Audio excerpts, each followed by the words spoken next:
Jói fær allt maður, það er svona sé bara kóngurinn í klefanum hjá okkur, líklegast til að, Jói, hvað er líklegast til að fá sér headphone-kappi?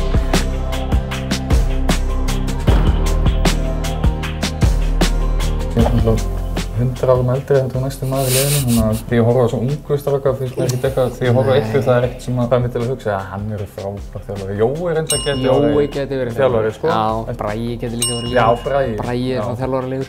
Væri það ekki samt bara, þú veist, einhver aðeins ungu, þú veist, Allan eða... Jú. Þú? Já, það er ég. Daniel. Það er enginn annar lið sem getur greina. Það er svona Jói. Já, Jói er það. Arngrímur getur það verið svona skemmtilegur spil. Það er svona svipað eins og áhrifavaldardótið. Já, ég held samt að Allan sé ekki líklega til svona podcast. Ísak Óli. Já, Ísak. Birgir og Ísak. Já. Böddi og Jói. Já, Jói, hann er líklega líka. Nei, Amal, hann fagnar alltaf svo mikið andlitið þegar hann Tekur tæklingu og svona. Af eldri er ég bara með Bödda, tók vitlaust vegabréf fyrir æfingarferðina, tók vegabréf af konunni sinni með. Grétar gleymdi takkaskónum. Tómas Óli var líklega til þess að gleyma. Já, það er 100% Jói. Það er Jói. Það er engin annar en Jói. Það væri samt líklegt Bödda á þessari eftir. Já, Böddi, já.